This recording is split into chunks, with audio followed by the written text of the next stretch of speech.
First and foremost, I would like to thank the board and Dr. Powell for having us. My name is Michael Wallace. I'm president of MSG Varsity Media Club. And for those of you that don't know, MSG Varsity, it's a relatively new club. It began in 2010. And we now have about 20 members in all grades, very diverse. And we're sponsored by MSG Varsity. They provide us with equipment such as that lovely camera over there, scholarship money, and they also offer us monthly incentives. The incentives, we could get money for a certain amount of videos or writing pieces, or also equipment they could give us. And currently we're working on multiple projects, and we've really taken off since the beginning of the year, and since the club started.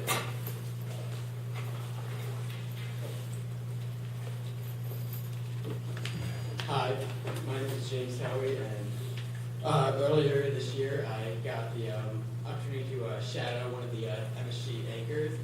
His name was Bob Gallerstein. He was formerly an ESPN anchor for the New York Rangers, and it was a good experience for me to learn more about the opportunities that can arise from the program. And the website up there is available to Cablevision subscribers.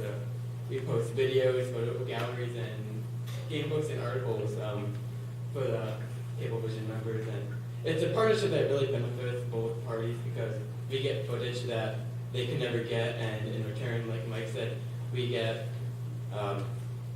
like cameras and other equipment for the club. Thank you. Hello, I'm Sarah Glassberg, and I'm the treasurer of MSG. And other activities that MSG does, we're involved in the community. You've probably seen me here filming these board meetings, but recently, this past weekend, we filmed 80 Miles from Broadway, which was the high school production, and it was really good. And we're selling the DVDs because we filmed in the back of the auditorium. It was a great show. We tape sporting events and academic competitions and then post the highlights on MSG.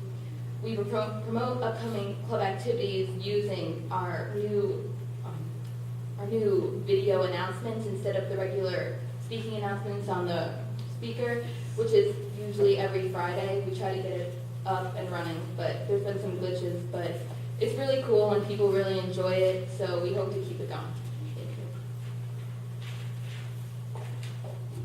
Hello, my name is Nico Girardi. I am the only senior with MSG Varsity Club, and basically Ms. Fahey, Ms. Girardi, they came up to me one day and they saw my videos on YouTube where I posted football highlights for the football team ever since I got injured. Now, I've done highlights for them for a few years now. She came to me and I started helping these guys out. And it's taken off. We have thousands of people that view our material. And it's important to a lot of people, a lot of families. I've had one parent come up to me and tell me that her family in India watches these films of her son playing football with the team.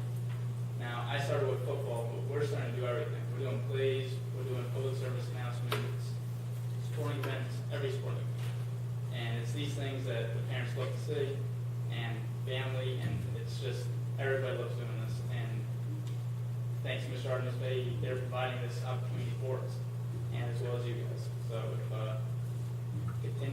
hopefully we continue to build, and we'll have a pretty decent crew going on here, and hopefully leave it to these guys after I graduate this year, and we'll continue to grow. Thank you.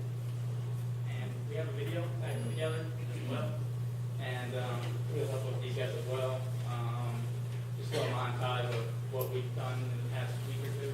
So, this video.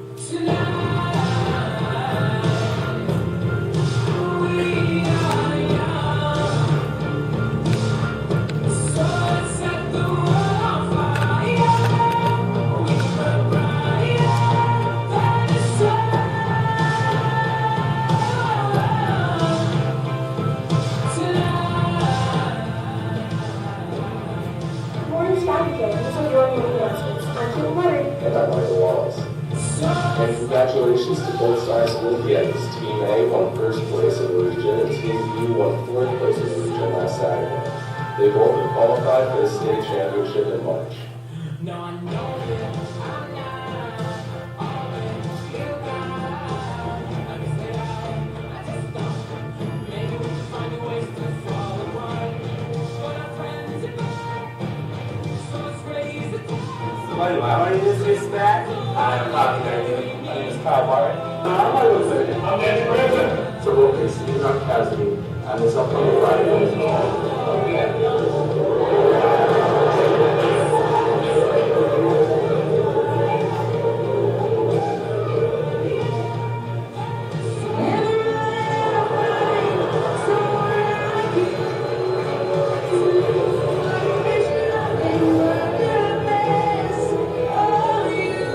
It's game time. A classic rivalry.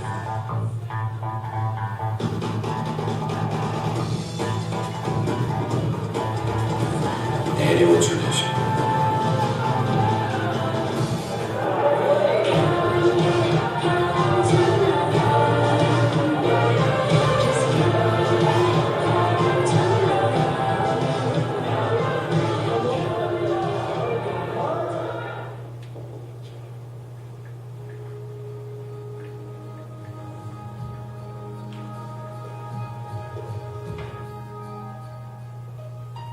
Children are precious. Children are unique and lovable. They are the future.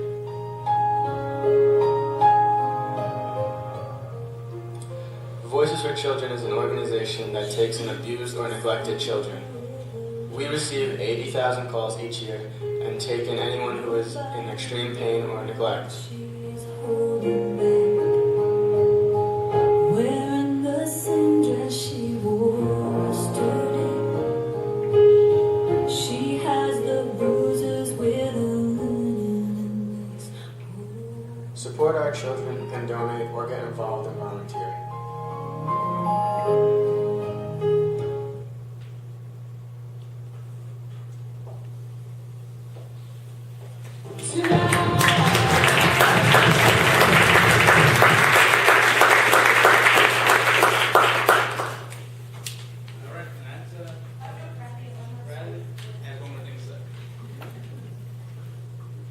As we continue to grow and in the future years, we hope next year we'll have this, once we fix some technical glitches, by next year we'll have, hopefully we'll have daily video announcements.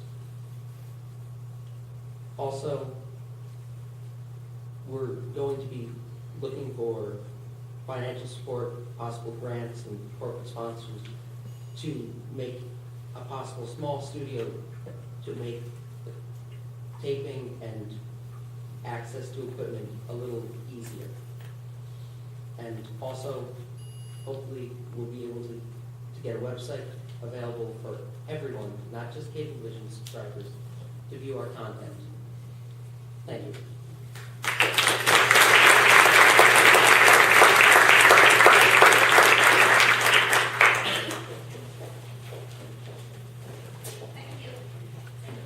Great job.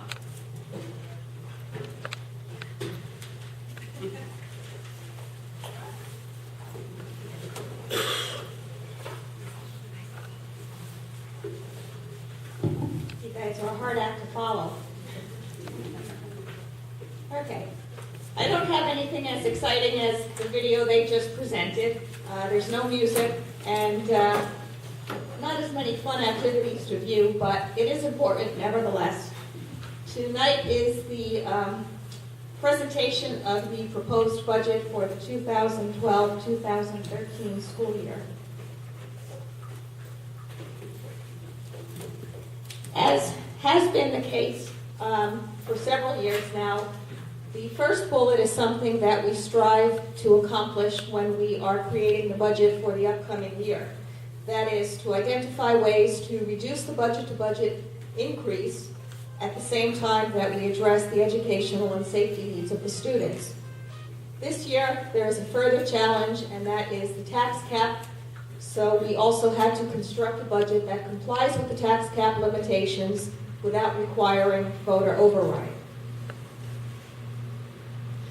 We, as always, started out with what the rollover budget would be. The rollover budget is essentially the same program, same staff as the previous year, no additions, no subtractions, to see what that increase would amount to if we just kept everything as it was and moved things forward a year in terms of contracts and costs. That would have meant a budget increase of 6.28%. We were confined to a 2.88% budget-to-budget increase as per the tax cap law. In other terms, the rollover budget would have been nearly $42 million. The tax cap limit set us at $40.7 million, 40.6.5, with a required number of reductions dollars of 1.3 million. We looked at the budget and cut almost $300,000 from the rollover budget immediately. We eliminated the MTA tax because it's no longer a factor in the state.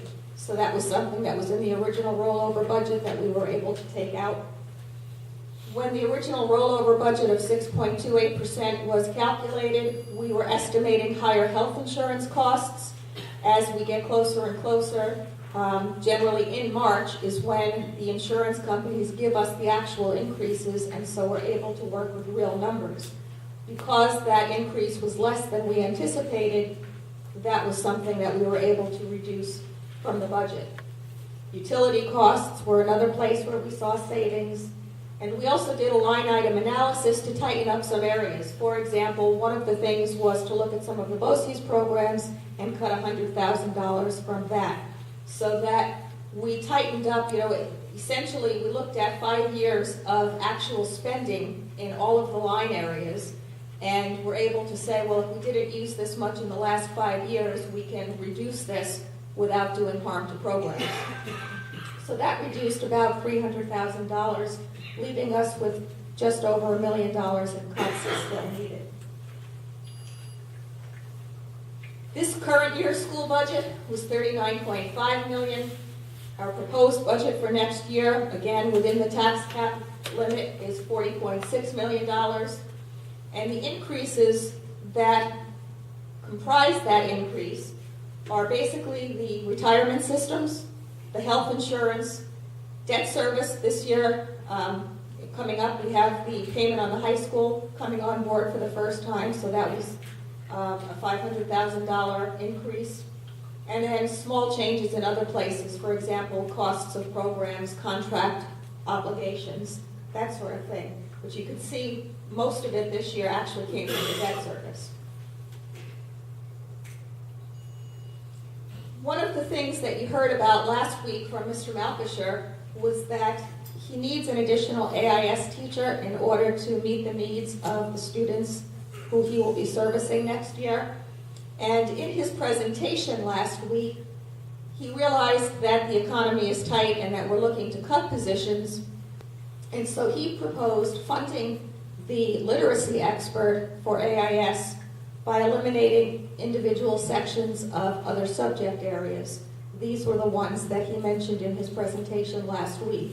And in that presentation, he gave you what the class sizes would be. So he is looking to essentially exchange one section of physical education, one section of studio and art, one section of foreign language, and 2 sections of music, one of which is lessons, for that position so that he can get the AIS position without increasing the cost. These are the reductions that we've been talking about for several months now to meet that other $1 million in cuts. The high school greeter is the last of the greeters left in the district. The .5 clerical at the high school. The youth leadership program is actually going to still exist if we cut this.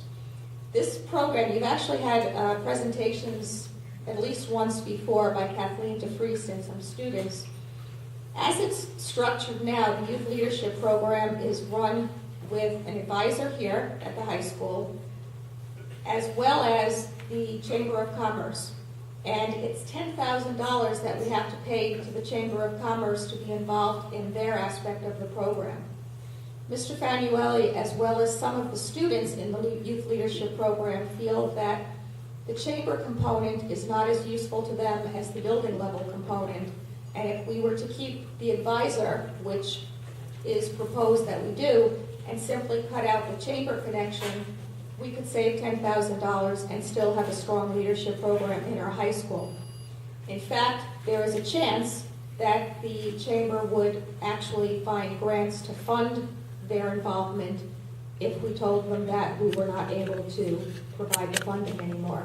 So we may be able to essentially get it for nothing, but we don't know that for sure. We have to base this recommendation on the fact that it would exist as a district-only program that Mr. Priest would run. The middle school, as Steve talked about last week, we are looking at reducing one 6th grade teacher because the class enrollment is down, and then one foreign language teacher. And just to be clear, in his presentation, he explained that although this is a budget cut, the reason that he is recommending cutting foreign language is not for budgetary reasons. It is because he needs the time in 6th grade to provide AIS services to 35% of that class. As he explained at that presentation, there are very few things that middle school students are not required to take. One of them is foreign language, particularly in the 6th grade. Another, the only other, is the computer class that is offered 1 quarter a year. His reason for cutting the foreign language, again, is not necessarily for a budgetary one, but because he needs the time in the schedule to be able to schedule the students for the AIS. And as he explained, with the existing foreign language staff, he would schedule an enrichment program for the students who don't need the AIS, and they would have some kind of culture program so that they would still get some kind of enrichment in a language area without actually taking a course in the language, because then they would be far beyond the students in 7th grade when they all went into the same program together. The Dean of Students, we're recommending that we move back to 10 months. Mr. Malkisher is recommending the elimination of a half-time office monitor and a half-time custodian. At both the high school and middle school levels, we've talked about the athletic trainer. We would still have the services of an athletic trainer by consulting with an orthopedic group. The savings here would be the savings after we contract with that organization, the difference between using that organization and having our own employee perform the service. And athletics, Marco explained last week that this $25,000 would come from equipment, supplies, just refurbishing things that absolutely had to be done. So it's not hurting program per se. He's not reducing any levels or any participation. It's just really trying to reduce as much as possible the auxiliary kinds of supports to the program. At the elementary school, we've talked about the 4 elementary teachers, grades 3, 4, and 5, 2 sections in grade 5. The enrichment teacher, we actually had been looking at both enrichment teachers, but because of the savings that we found, as well as some additional state aid, about $185,000 in state aid, we were able to add 1 enrichment teacher back. And in the grade level model, this would work by having the enrichment teacher work at the upper grade levels, 4 and 5, possibly 3, 4, and 5. The .5 librarian, .4 art teacher, and .5 clerical are all contingent upon the grade level plan as approved. K-8, we have recommended the elimination of the summer academy program. It's a 3-week program, a few hours a day. Participation is limited, and even of the students who come to it, we do not have good attendance. And finally, at the district level, really shouldn't say district office, just district, we still have the itinerant nurse in the budget, because when we left the budget last year, we were still going to keep that in place. What happened was the person that was performing that job looked elsewhere, found a job with more security, and it was quite some time before we were able to fill it with a permanent sub, not the same situation as this. So that amount of money was still in the budget, and now we can actually cut it from the budget because we do not have someone who is a full-time employee getting benefits. And then we would also be cutting 0.5 clerical from district office, and that would bring us to the total 1.051 million. Okay, as you know, the budget is required to be reported in 3 components or 3 categories. There's the administrative, the program, and the capital. This gives you the five-year view of all of those 3 categories, as well as a 5-year view of the budget increase and the tax levy increase. You'll see that next year we actually have a negative tax levy increase, and we'll explain this further in a future slide where it's easier to see where that difference is coming from. It's something that not a lot of school districts in the state have going in their favor this year, and we're, I guess, in some ways lucky to be in the situation. In the administrative budget, you have all of the costs related to Board of Education, central administration, finance, legal, all public information, special items, for example, BOCES administration fees, school district insurance, all the supervision of regular schools, students with disabilities, and benefits, essentially everything that's required to administratively run the district. You'll see that there is a 0.14% decrease this year from last year in that area. And here is an historical look at that percentage. The program budget component is really essentially everything that has to do most directly with students. Also some legal as it relates to instruction, but a lot of professional development for teachers, the teaching salaries, the teachers of special needs salaries, any special schools that students have to go to outside of the district, library, audiovisual, health services, all co-curricular and interscholastic, transportation, computer-assisted instruction. Essentially everything that has to do with an instructional program is in this program component. And the increase there is 2.3%. Capital budget includes all operations and maintenance of school facilities. A few years ago, the board put in a budget line of $100,000 for what we call mini capital projects, which essentially get funded at approximately 50% every year. So although we lay out $100,000, we get back $50,000, and we get to do $100,000 worth of work for $50,000. Benefits, debt service, again, that's where we see a large increase this year. As a matter of fact, the operations and maintenance line went down by $100,000, but because of the debt service, we're still with a 9.46% increase overall. Okay, at this time, Michelle is going to come up and take you through some of the other financial information.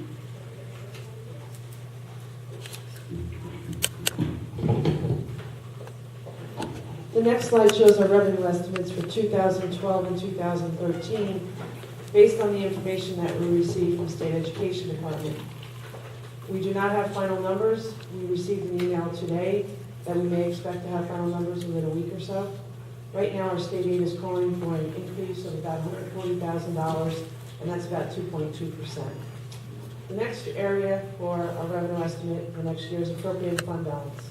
Appropriated fund balance is when we are finishing out the year and closing out the year, any additional funds that we receive, either additional revenue or expenditures that we don't make, we will return to put onto the levy to reduce the levy.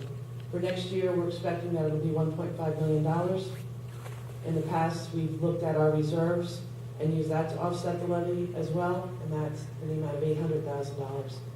Our local sources would be tuition payments from other school districts, interest earnings, and and then we have the pilot.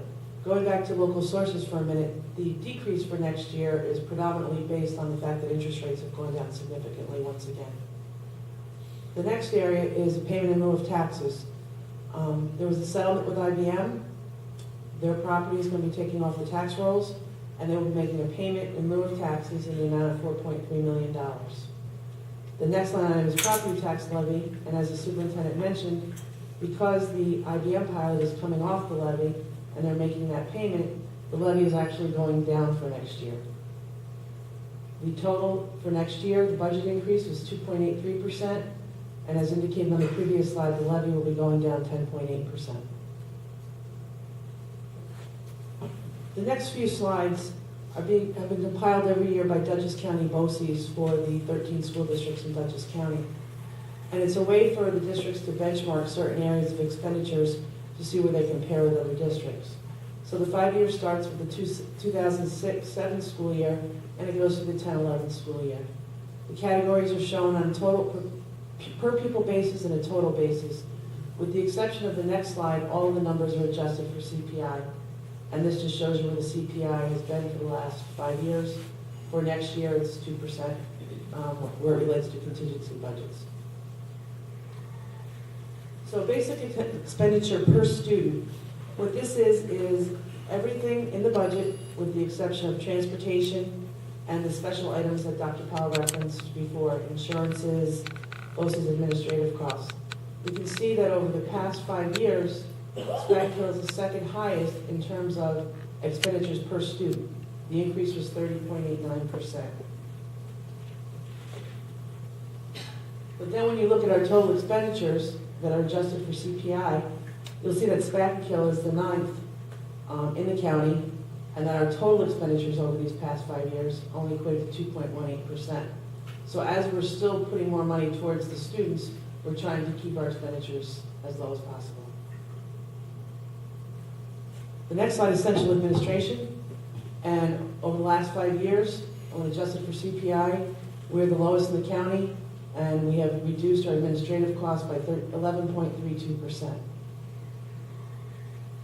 Total administration includes this is just staffing, the principals, all administrators in the district.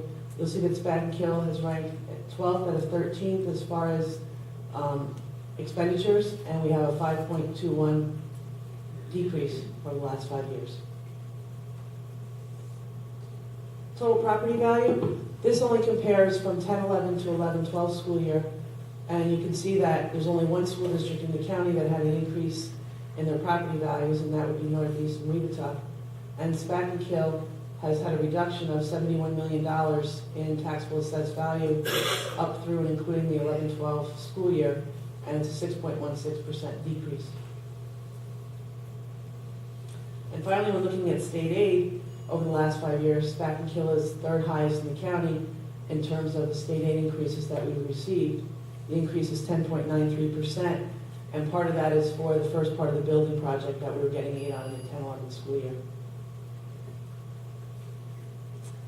We're going to speak a little bit about contingency budgets. When we present the budget and the board adopts the budget, the community is to be informed as to what will be cut if the district is forced to implement a contingency budget. So if the budget is defeated after 2 votes, or if the district after 1 defeated vote decides to go to a contingency budget, the rules for this year say that the district has to adopt a budget with a tax levy less than or equal to the prior year. So you can see that in 2011-2012, our levy was $29.9 million. The levy for next year going forward is $26 million. So the only thing that's required are non-contingent items. So student supplies, which is something that we say every year makes no sense. According to New York State education law, student supplies must be cut under a contingency budget, and non-contingent equipment must be cut under a contingency budget. And we've reduced the equipment line items under contingency right now to 0. So the total reductions under a contingency budget would be $222,000. Our maximum contingency budget would be $40.4 million, and the increase in the contingency budget would be 2.27%.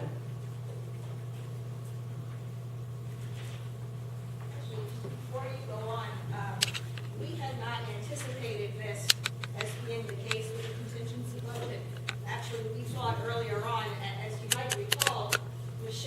been telling us as she's been doing presentations that they keep giving us the rules as we're going along in terms of how to calculate the tax levy increase, because there are certain exemptions and they had to work out the formula. In fact, at one point, we thought the pilot was going to hurt us, and after contacting Senator Salan's office, we learned that the formula had actually been reversed and it was actually something that would assist us instead.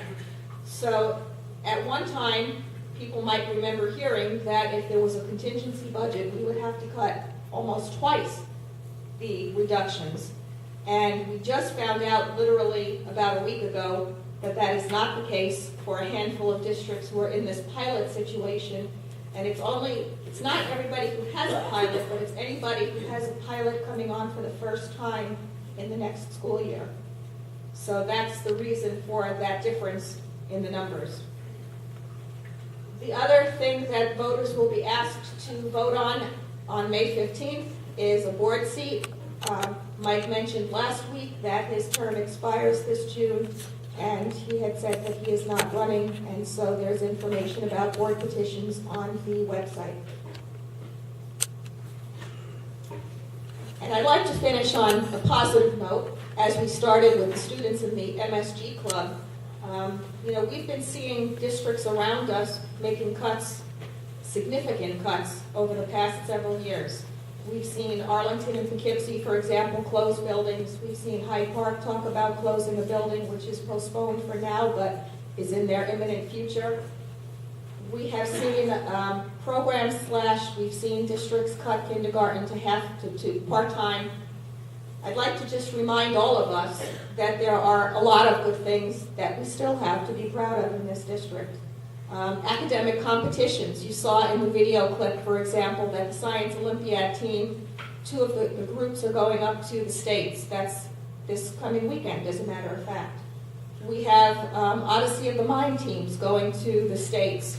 And it was interesting to note that the coaches who went to the local level reported that there were far fewer teams participating this year in Goshen because this was one of the things that districts cut first. They considered the enrichment kinds of things that were less important. We have exemplary required RTI and AIS programs. We still have a wide variety of clubs. We still have district-offered field trips. This, again, is something that I know that superintendents around the county have cut out of the budget early on in previous years. We still have a strong arts and music program. At the high school, there are robust electives, including a wide range of AP courses. We still have SAT prep during the day at no cost to students, whereas in other districts, they have to take this outside of the school day and pay a fee. Average class sizes at the high school of 20 to 22 in the academic areas. Middle school still has interdisciplinary teaming, foreign language in grades 7 and 8, and an average class size of 20 to 22 in the core areas. Elementary, under this proposal, would still have enrichment at the upper grades. We'd still have full-day kindergarten teaching assistants, which is unheard of in the county, and average class sizes next year of 20 to 21. And in athletics, we have all levels of all sports, despite over $60,000 in cuts that have been made over the last few years. Does the board have questions? Just one, really. I'm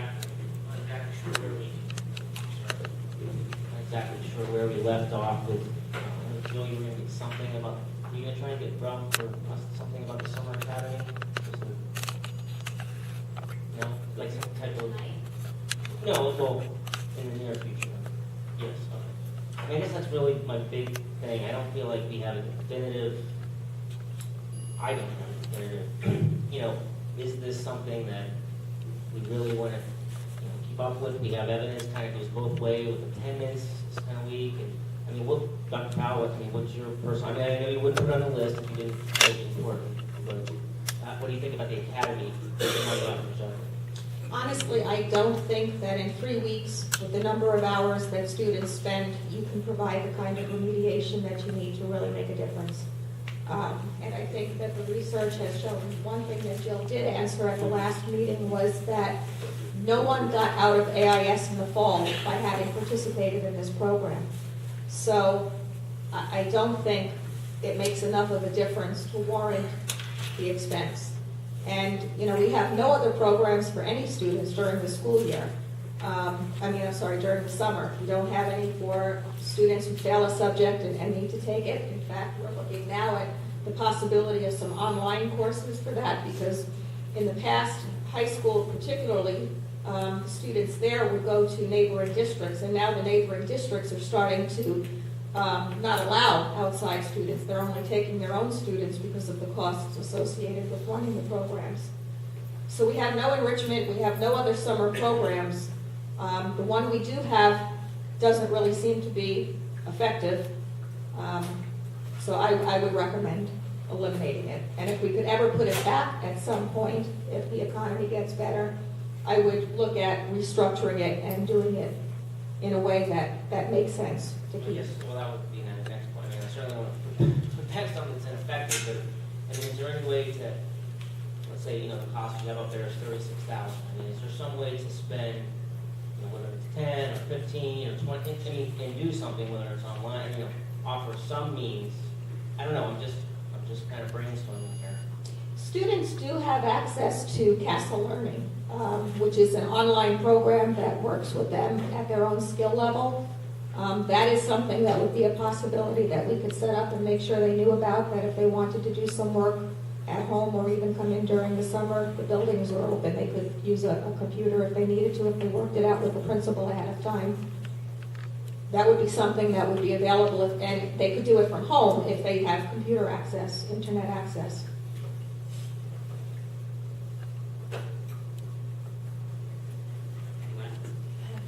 I have a couple of comments. I'm glad to see that we are able to keep at least one enrichment teacher.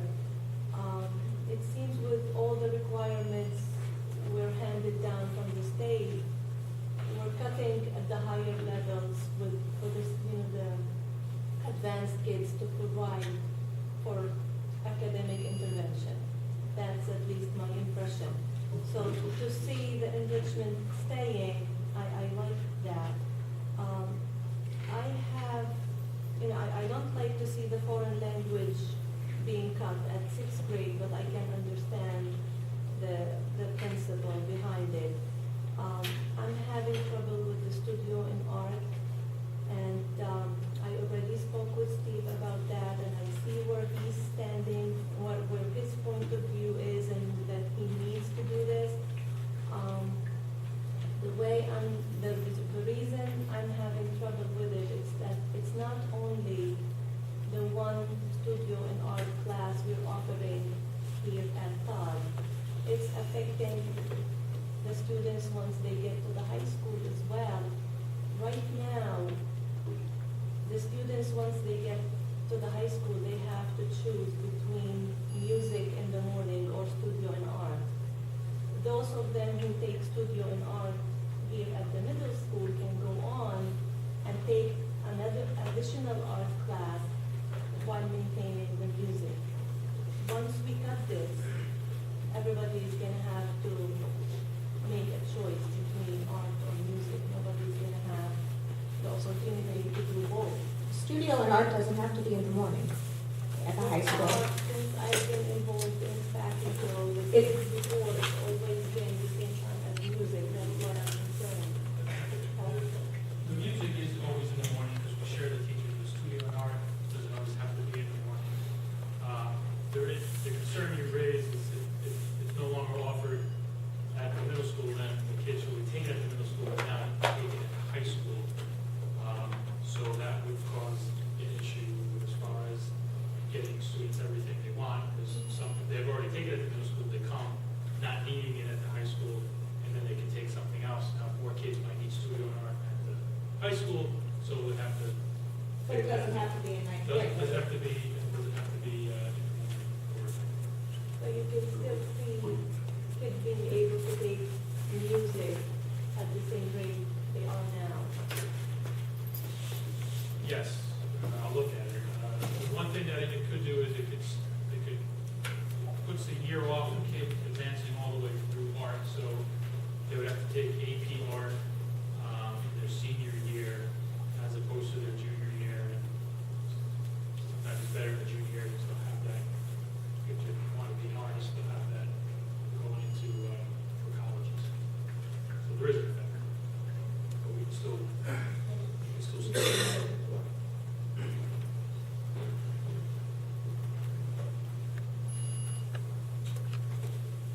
I guess my question is that can those students be absorbed into the existing program at the high school, or will another section have to be made? And if so, then why eliminate it in the middle school?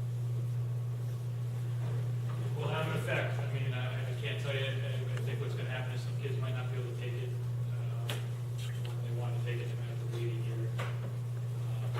You have to add a section in the high school to accommodate students. If every kid got it when they wanted to, yes, we would have to. Otherwise, they'd have to choose something different. We can spread it out. If every kid wanted it, we have to add a section. Basically, you're shifting it from 8th grade to 9th grade. We have to add a section. And if, I know art is required, does it have to be studio in art, or is it any section of art? It doesn't have to be studio art, but that is usually the one that for the kids who want to advance through art, they would take. They start with that. Yeah. At least the path to the highest art.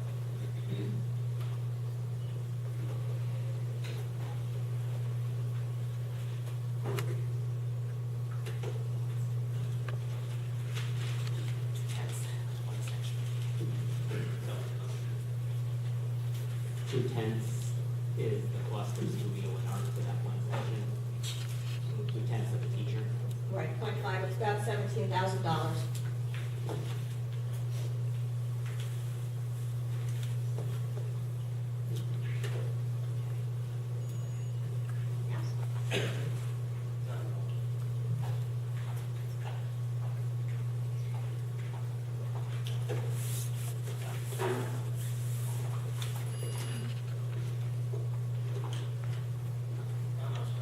Excuse me, I just have a question myself. The 11th, or the 9th.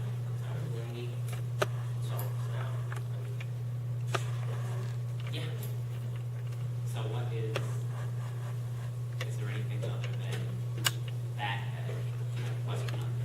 That was the time. Yeah, but if studio art would be great. I'm not, it's something I'm not too familiar with, but if we want to go studio art, I think we asked the administration for almost 17, whatever the numbers, 14, 17K. But not one of these things on the list, because I'm just convinced that we, and I'm not just saying it's that, I'm not only, when I say admin, I'm not necessarily saying administration, but all the buildings, but if you just took admin alone, like 1% is like $20,000, and that's outside of the salaries, right? 4 million something, I believe these are the numbers. Okay. So, I mean, like a 0.5% would get us there, just from the administration, but I'm saying spread, I just can't fathom it, can't find 0.5%. Little things we haven't. Do programming.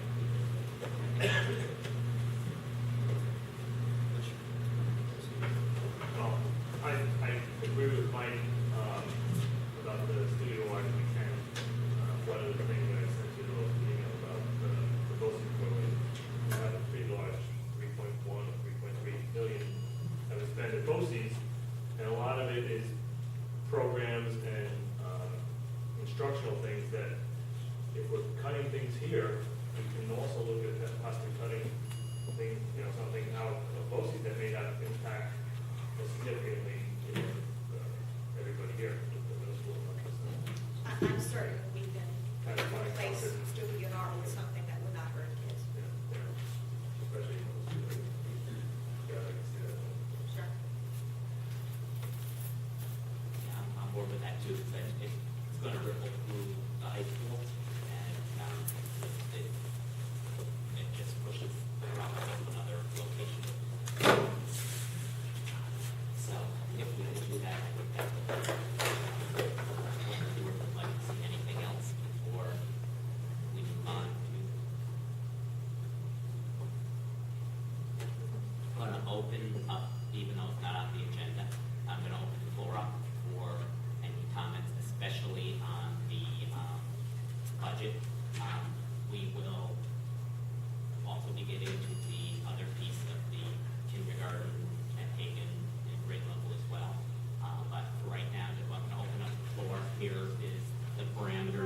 in, we'll do 3 minutes per.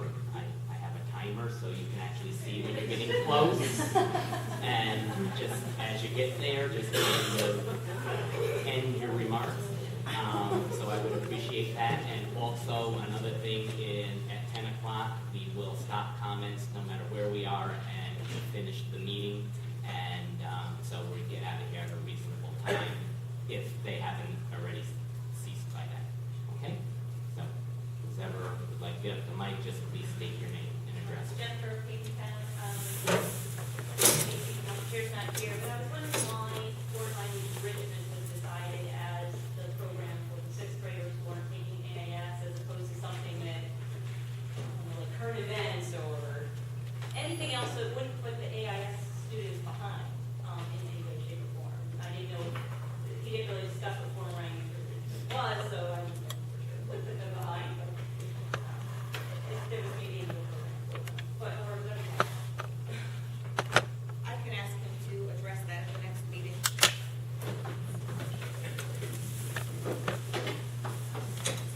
Hi, Nancy Cox. I just have two questions.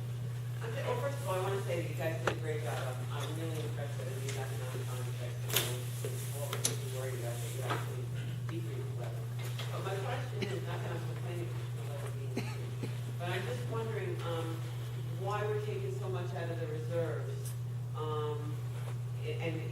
Because if the effect of that is that the tax levy is going down, I mean, why not just keep it the same and keep that money in the not just in the raise the levy, but at least just keep it at zero and then keep that money in the reserve when we need it later. Okay, I know the answer to that. Although the tax levy is going down, it's only going down because of the sleight of hand of IBM. So if we kept it higher, although your taxes would go up a lot more than you would think. If you would think tax levy 0, no tax increase, wrong, because you have to make up the $5 million IBM was putting in. Oh, so you mean that's the tax levy overall? Because am I right? So the tax levy overall is oh, so the tax levy overall is less. Well, because it's got to be divided into fewer pieces. IBM is not considered part of the tax levy because they're bringing in as a pilot. I got it. Thank you. Otherwise, great idea. Jim Gill, Holland Court. If the budget is passed, it's 2.88% increase, but or 2.83, contingency is 2.27.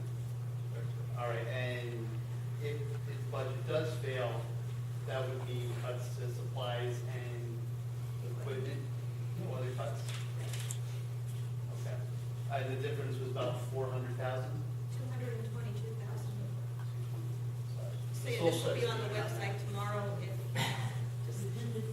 Okay. So, let's see. I know last week there were some changes in the budget. The changes to grade level school was transitioning and only like keeping, actually only would be moved to be Hagen kindergartners to be going to Nassau. Everyone else would be pretty much staying the same. It wasn't decided on, but it was But that's an discussed. idea that was discussed. How much would that cost to move the kindergarten to Nassau? If it's only going to be that, like roughly, like moving desks and. Well, go ahead. It's actually a moot point because NASA won't accommodate the plan phased all the way through. Part of what's looking at logistically whether NASA was large enough to do that, it is not. So that cannot be a possible scenario. Okay. Let's see. What- Yeah. Last meeting we had. You just keep your 3 minutes and we'll discuss it after that. I don't want to infringe.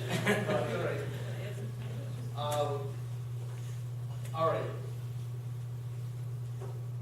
I was told last week, I read the transcript, Mr. McCauley said that it was possible within the next 5 years, maybe having closed one of the elementary schools or Hagen only having 9 of the 31 classrooms being used. Is that right? I thought I read that. I didn't say that, I just said, I'm not sure where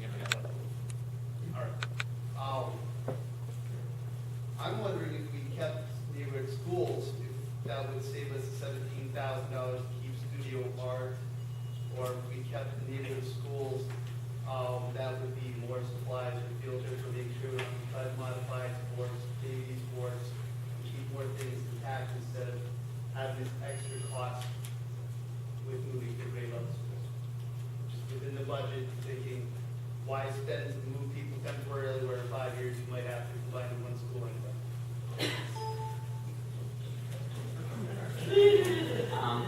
Before you start, to your number. At last meeting, we had asked the superintendent to investigate the feasibility of doing this plan of starting at Nassau with all kindergarten and then phasing all the way through Nassau, flipping over at the appropriate time. When the current kindergarten got to second grade, they go to third grade in Haiti. Unfortunately, in adding those extra classes in Nassau at first, second, and kindergarten first and second, there's not enough space in Nassau to accommodate that. There is really no option on our part because we don't have the space to be able to do it. So that basically is off the table because it can't physically fit.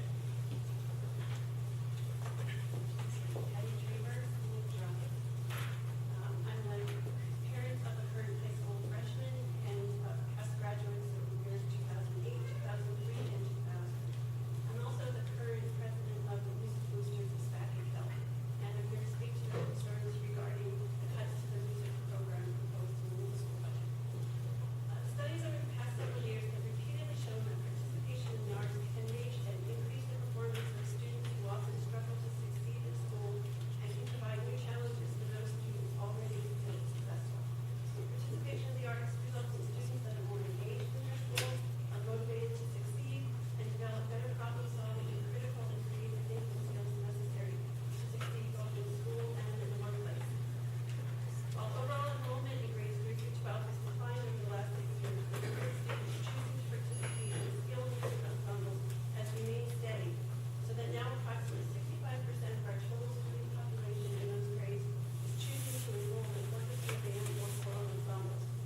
In the elementary years, it's not uncommon for greater than 90% of our students to participate in an ensemble. And even in the high school years, where the skill and dedication requirements are much greater, approximately 30% of our high school population is in at least one form of music ensemble. I believe if you look at recent past ballot appointments and student appointments, you'll find that many, if not all cases, they are music students. As I understand it, the budget recommendation is to cut 2/5 of the music position. To be practically applied is the loss of one class of 8th grade music appreciation, one class of 6th grade music appreciation, and 5 blocks of instrument lessons. With this cut, instrument lesson rates for middle school is significantly larger, which will decrease the opportunity for students to get individualized instruction. 6th grade music appreciation has only been one class for the last 8 years, if not more. So a one class reduction is a cut. If no music appreciation sessions are offered, students will need to select or be placed in a course where they have little to no desire to be, and very possibly less than the required skill level of the interested students. This can easily lead to increased behavior issues and or decreased quality of the programs. Music appreciation provides an outlet for students who don't fit the traditional ensemble mold. The makeup of the music staff will also change. Music teachers spend a lifetime honing their skills in their specialized fields, whether it be with a band, orchestra, or local instrument. The possibility of teachers teaching outside of their specialty area means students will not be receiving the same high-quality music instruction they deserve. 75% of the music teachers travel between buildings already. So while this cut is specifically listed for the middle school, it will undoubtedly affect instruction in all levels in all buildings. I realize you're facing difficult decisions regarding. Thank you. Most, if we kind of got focused on the art part of Steve's cutting, and possibly that Steve only focused on what he could control, being in his building, while you're looking through the focus, we can look to see if there's a possibility that more can be done. Save you control. We can look, we can certainly get you more information about the impact of those cuts to the larger program as well. I will say that where cuts have more or less been across the board academically and interscholastically and in terms of clubs and all grade levels, music is a subject that has not been touched as of yet. And that's been a luxury to some extent think it's unrealistic to think we can never do that. So I will get you more information, and we'll see if there's some way around, reducing that cut for the next meeting. My name's Marty Schaffer, two-square away. I actually have one targeted thing for the budget. We heard last week from Mr. Mappleshire about the sixth grade class. And when I look at enrollment in terms of classes, I look at the enrollment in terms of cut of teachers, and then is the cut going to change how you deliver the instruction? Okay. And most of our districts, the enrollment's small enough, particularly grade level schools, that cutting teachers, if you don't want to see, is able to be happening. In sixth grade, though, the class would go from 20 to 24. I don't see that in sixth grade. The difference is it changes the core teachers. Right now, sixth grade teachers have, if the student has sixth grade teachers, right, as a core. You have one teacher for most of your day, two other teachers for part of your day. We tend to forget because sixth grade is it's an elementary level. Right, those are elementary teachers, K through 6. So when we cut elementary teachers, they're part of the pie. If we change that, so there's 5 separate subjects, for one thing, they may not be in the best position to do it that way. At the same time, we're talking about adjustments and transitions in the district. The biggest transition is going to middle school. And the cushion that sixth grade provides with the core value is that you're going from one teacher all day to 3 teachers. You still have the boundary with the core teacher. Seventh grade goes to the full cafe of individual teachers. So I think that's a crucial teacher to think about because it's going to change how the instruction is delivered, not just the enrollment. Now, the responsible person will come up with the money, so that's what I'll do. The last couple of years, we've talked about having our athletic director be the dean of students / athletic director. For some reason, that's dropped this year because he does not need to be in the high school. We talked about that last year. I think our current athletic director will be a fine dean of students in terms of experience and temperament. And I think if we did that, we would save ballpark about $65,000. So the athletic director would be the dean of students. The second place I would find the money would be next year, we're looking at, we're willing to cut half the clerical position in the district, and we're willing to cut 0.2 of the director of curriculum. Those two things together are $55,000. So when it's only moved, I'll call that to the middle school. And those other two things for about $110,000. And that goes back to Mike's point. I think those are administrative cuts you can make without affecting the education in the district. And I think the sixth grade teacher, because of the instructional difference, is the key thing. In 18 seconds, I'm going to ask you, are you going to go to a second vote, given the fact that contingency is so small, and people, for whatever reason, decide to vote against the budget? Or is it one vote?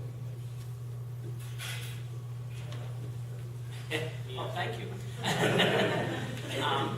I wish I could give you a solid answer on that, but like every year, I think I would have to look at what that vote is and how big it was.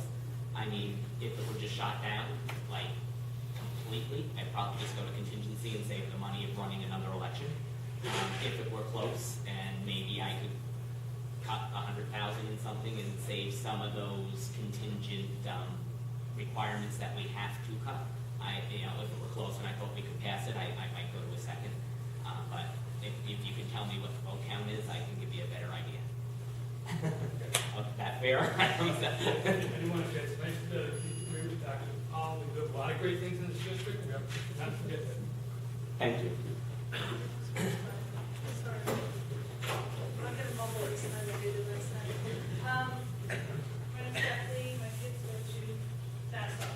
My question to you is, looking at the presentation, there's nothing that I don't see cuts on administration. Nothing. Not one point do they cut anything from administration. Why? Well, we actually did cut. The dean at the middle school was full-time up until 2 years ago. So that was half a cut. We also are reducing. Where is that on the slides? That was a previous cut. That wasn't for next year. It was already done. The dean is currently half-time. Okay, that was done last year. Yeah, and she's going to 10 months.